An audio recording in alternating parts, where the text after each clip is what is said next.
মুহাম্মদ সাল্লাল্লাহু আলাইহি ওয়াসাল্লাম বলছে দাড়ি রাখো, এরা কাটে। বলছে টাকনুর উপরে প্যান্ট বড়, এরা নিচে পরে। এখন নায়কেরা দাড়ি রাখে, এরা দাড়ি রাখে। আল্লাহ তাআলা বলছে হালাল খাও, এরা সবসময় হারামের প্রতি ঝুঁকে থাকে। ইসলাম যত কিছু আদেশ করছে, মুসলমানদের বর্তমানে কাজ হয়ে গেছে সবকিছুর বিরুদ্ধাচরণ করা। ওয়াল্লাহি যদি শুকর খাওয়া হালাল হতো, কেউ শুকর খেত না, গরু খেত সবাই। যদি মদ খাওয়া হালাল হতো, এই মুসলমানরা মদের প্রতি এত আকৃষ্ট থাকতো না, সবাই পানের প্রতি থাকতো আকৃষ্ট। যদি সুদ আর ঘুষ খাওয়া হালাল হতো, তাহলে আজকের যে মুসলমান আমার চোখের সামনে আসি আমরা, আমার মনে হয় এরা কেউ সুদ আর ঘুষ খেত না। ওয়াল্লাহি যদি নামাজ পড়লে পাপ হতো, তো ফজরে তুমি মসজিদে জায়গা দিতে পারতা না। গান শুনলে পাপ হয়, কনসার্টে জায়গা হয় না। গান শুনলে পাপ হয়, কনসার্টে জায়গা হয় না। সিনেমা দেখলে পাপ হয়, ইন্টারনেটে মিলিয়ন বিলিয়ন্স ভিউ হয় ওইটার। বাবা মায়ের সাথে বেয়াদবি করলে পাপ হয়, কোন সন্তান তার বাপ মায়ের কথা শোনে না। একটা সামান্য মেম্বার, ইউনিয়ন মেম্বার, ও বাট এখন 2 লাখ টাকা খরচ করলে হওয়া যায়। কি আগের যুগ আছে সম্মানত? আমি রাজনীতি বক্তব্য দিচ্ছি না, ফ্যাক্ট বলতেছি। নিজের উপরে নিয়েন না কেউ। আমি রাজনীতি বুঝি কম, তাই বলি না। আমার শত্রু বানায় শুধু শুধু নিজের শত্রু বাড়াইন না। আমি নিরীহ মানুষ, মনে আপনার কষ্ট যাবে শুধু, ব্যাস। আমারও ইনশাল্লাহ কিছু করতে পারবেন না, আমিও পারবো না। আপনারা যা করবে, যদি কিছু হয় ওটা আল্লাহর তাকদিরে আছে, আমার হবে, আপনার হইলে ওটা আল্লাহর তাকদিরে আছে, তাই হবে, ব্যাস, দ্যাটস ইট। আমি ভয় পাই না তা না, এই জন্য আরো অনেক কন্ট্রোল করে বলতেছি। তো এই জন্য দেখবেন বাবা মায়ের অবহেলা।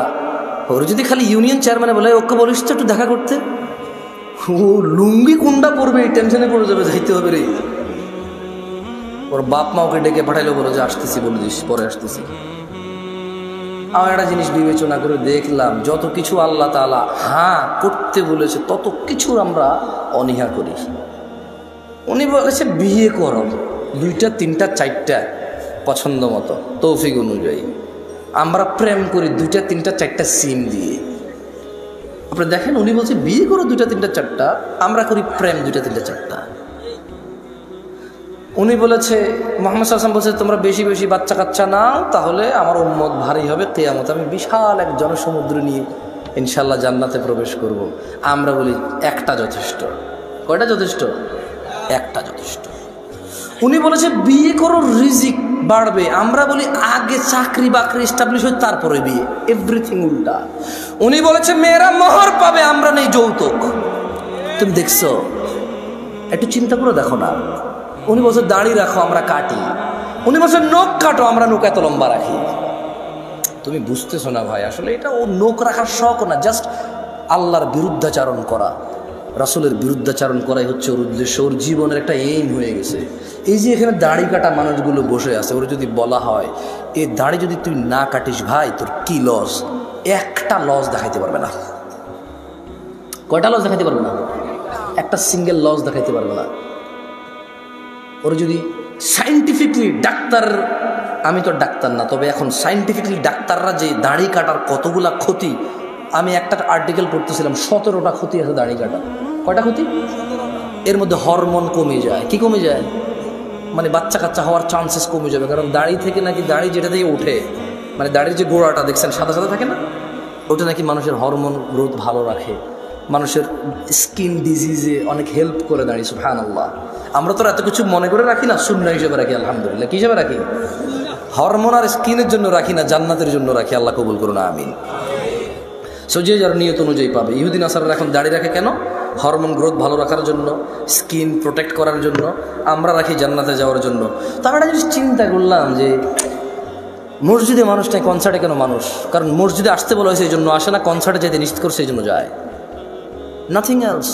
আচ্ছা, শীতকালে সব মানুষ জ্যাকেট, কুর্তা, পাঞ্জাবি, জুব্বা, তারপর হচ্ছে চাদর, তোয়ালা, কানটুপি, নাকটুপি, মাস্ক, হাত মোজা, পা মোজা সব কিছু দেয়। কারো কাছে অত্যাচার মনে হয় না এটা। কিন্তু যখনই পর্দা করার জন্য শুধু বোরখা পরতে বলা হয়, সবার কাছে অত্যাচার মনে হয়। শীতকালে মহিলারা সৌন্দর্য দেখাবে না কেন? ওয়াই? তখন কি ওদের স্বামীর সাথে থাকা লাগে না? তখন কি ওদের বয়ফ্রেন্ডরা ছুটি নিয়ে নেয়? তখন কি ওদের বিবাহের জন্য আসা বন্ধ হয়ে যাবে? তো তাহলে শীতকালে কেন গা ঢাকে? কারণ ঠান্ডা লাগে তাই ঢাকে। গরমকালে কেন ঢাকে না? ঠান্ডা লাগে না তাই ঢাকে না। আল্লাহ বলেছে ঢাকতে, তাই ঢাকে না। মুসলিম সমাজের বাবা মায়ের ছেলে সন্তানের আমার আপনার সবার একটা এইম হয়ে গেছে, যেটা আল্লাহর নবী বলছে ওটার উল্টাটা করো। ওটার কি করো? উল্টাটা করো। আল্লাহ আমাদেরকে বুঝার তৌফিক দান করুন।